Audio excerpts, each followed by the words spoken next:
Hello and welcome to Twist List. Today we are looking at 10 forgotten Vikings who terrorized the Dark Ages. In June 793, an Anglo-Saxon priest wrote mournfully that heathen men came and miserably destroyed God's church on Lindisfarne, with plunder and slaughter. The Viking raids had begun. But while many of the wild Scandinavian raiders remain well known, some of the most feared and powerful figures of the age have been all but forgotten. At number 10 we have Heathen. The Viking chief Heathen had a long and bloody career raiding England and France. But in his day, he was most notorious for his expedition to the Mediterranean in AD 859. After raiding Algeria, the Vikings found an island to wait out the winter. To their astonishment, the Mediterranean remained warm all through the winter months. Heathen was also surprised to learn he was near Rome. The headquarters of the church would surely be a glittering prize, and Heathen resolved to plunder it. Sailing down the west coast of Italy, the Vikings came across the greatest town they had ever seen. It was surely Rome. Heathen knew the walls were too mighty for him to take the city by force. Instead, he pulled ashore and had his men explain that their dying leader wanted a Christian burial. The Italians were touched and agreed to allow Heathen carried through the gates. Of course, the chieftain soon sprang from his coffin and sacked the city. He sailed away loaded with loot. And it was apparently some time before he learned that he had mistaken a town called Luna for the great city of Rome. The 9th spot on the list is occupied by Sigurd the Stout. Sigurd the Stout was the Norse ruler of Orkney, a large island on the north coast of Scotland. He extended the power of Orkney over the Hebrides Islands and large areas of mainland Scotland. He was well known for his use of a raven banner, a mysterious pagan totem flown by several Viking raiders. The sagas say that Sigurd's raven banner was made by his mother, a powerful shaman, and made him invincible in battle. However, Sigurd was overwhelmed by the Norse king Olaf Tryggvason, who forced him to convert to Christianity and took his son back to Norway as a hostage. The son died, and Sigurd was able to renounce his conversion. He took his raven banner with him to the Battle of Clontarf, where he was killed by the forces of the Irish king Brian Boru. Number 8 on our list is the Donkey Rider. The Persian philosopher Abu Miskawayh and the Kurdish chronicler Ali ibn al-Athir both recorded a raid on the distant Caspian Sea in AD 943. According to Miskawayh, a powerful Viking Rus fleet ported overland to the Caspian and then rode up the Kura River to attack the rich city of Barda. The leader of the expedition rode a donkey, but the Muslim riders apparently didn't know his name. After crushing a force of 5,000, the Vikings looted Barda and slaughtered many of the citizens after being pelted with stones. The Persian governor of the region brought up reinforcements and placed the city under siege, but his men were intimidated by the invaders and the Vikings were only forced to retreat after an epidemic of dysentery thinned their ranks. The donkey-riding chief died in a breakout attempt, but his surviving men were able to slip away at night and made it to the safety of their ships. The locals at once dug up the graves they left behind to retrieve the valuable swords buried with the dead warriors. At number 7 we have Ingvar the Far-Traveled. The Vikings returned to the Caspian in the 1040s, when the warrior Ingvar the Far-Traveled led an expedition south from Sweden. After spending a few years with the Rus, Ingvar headed off again in search of plunder. Georgian chroniclers mention a group of Vikings who helped King Bagrat IV of Georgia in a war against some rebels. These are generally assumed to be Ingvar's men, especially since the landscape in a saga about him matches up well with the Georgian terrain. After that, Ingvar is believed to have headed further east, into Muslim lands around the Caspian Sea. The sagas and various runestones agree that his entire expedition died of disease there, a rather underwhelming end for such a powerful warrior. Number 6 on the list is Broder of Man. After Brian Boru became High King of Ireland in AD 1002, Viking power in the Emerald Island was seriously under threat. The Norse king of Dublin, Sigtrygg Silkbeard, decided to back a rebellion against Brian.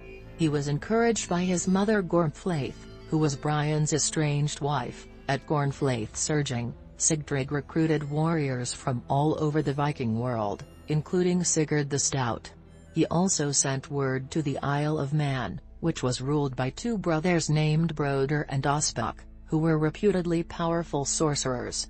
Broder agreed to fight, but Ospak thought that they would lose and he ducked out under cover of darkness to join Brian. At the Battle of Clontarf, Broder was said to have cut down dozens of Irishmen. But Clontarf was a bloodbath and Broder sensibly ran away into the woods when the opportunity presented itself. According to Njaal's saga, he accidentally ran into the elderly King Brian, who was waiting to hear the outcome of the battle. Overwhelming Brian's guards, Broder personally killed the king. The saga later relates that Brian's brother Wulf the Quarrelsome later tracked Broder down, nailed his intestines to a tree, and forced him to walk around it until they were all pulled out. The fifth spot on the list is occupied by Rod the Strong. According to the 12th century Icelandic poet-historian Snorri Sturluson, Rod ran afoul of King Olaf Tryggvason, who was trying to convert Norway to Christianity. Rod refused to convert and openly mocked the Christians. This infuriated Olaf, who had Rod seized. When the stubborn pagan still refused to be baptized, Olaf had him tied down and rammed a drinking horn down his throat. Then he pushed a snake into the horn and poked it with a hot iron until it crawled down Rod's throat and into his stomach. According to Snorri, Rod died when the snake chewed its way out through his side. Since snakes can't really chew, the story may be worth taking with a grain of salt. Number 4 on the list is Ivar the Boneless. According to Ragnar's saga, Ivar the Boneless was the son of the legendary warrior Ragnar Lodbrok, pictured above. That may or may not be true. The same saga has Ivar fighting a magical cow, but we do know that Ivar and his brothers commanded the Great Heathen Army, a mighty force that invaded England in 865. They overran the kingdoms of Northumbria and East Anglia and did serious damage to the kingdom of Mercia. King Aelle of Northumbria was tortured to death, while Edmund of East Anglia was shot full of arrows in a church. After that, Ivar returned to York and disappears from the record, leaving command of the army to his brothers. Ivar's nickname has been the subject of much speculation. The sagas agree that he had to be carried around on a shield, and Ragnar's saga claims that he had only the like of gristle where his bones should have been. This has led some historians to suggest that he suffered from osteogenesis imperfecta, a condition that leaves bones fragile and easily broken. At the third place we have Eymar. Before Ivar the Boneless appeared in English records, a Viking leader called Eymar was active in Ireland, where he took control of Dublin and fought in numerous raids and small wars. After Ivar left England, Eymar reappeared in Scotland, where he besieged the great stronghold at Dumbarton Rock. The siege lasted 4 months, but the Vikings were eventually able to cut off the water supply, and the fortress surrendered. The king of Strathclyde was taken prisoner and it took 200 ships to carry away the loot. Eymar then returned to Ireland, where he died of a hideous disease in 873. Most historians speculate that Eymar and Ivar are the same person, although the Scotch-Irish records never make reference to the boneless nickname. At the second spot is Gundurado. The earliest Viking raid on Spain sacked the Muslim city of Seville in 844. Subsequent attacks on Muslim Spain went poorly, and the largest Viking campaign in Spain focused on the Christian north. The raid started when Richard of Normandy called in Danish assistance for a campaign in northern France. Once that wrapped up, the Danes raided Galicia, in the northwest corner of Spain. They were led by a sea king the Spanish called Gundurado. Gundurado's men pillaged the great shrine of Santiago de Compostela and killed the bishop in battle. After that, no Galician was willing to challenge the Danes and they ran riot across the countryside for 3 years. It's not clear why they eventually left, but probably Galicia was too poor to hold their attention for longer. And finally, at number 1, Thorstein the Red. Thorstein the Red was the son of King Olaf of Dublin and his famous queen, Aud the Deep-Minded. Odd's family ruled the Hebrides, and Olaf had married her in the hope of gaining an alliance.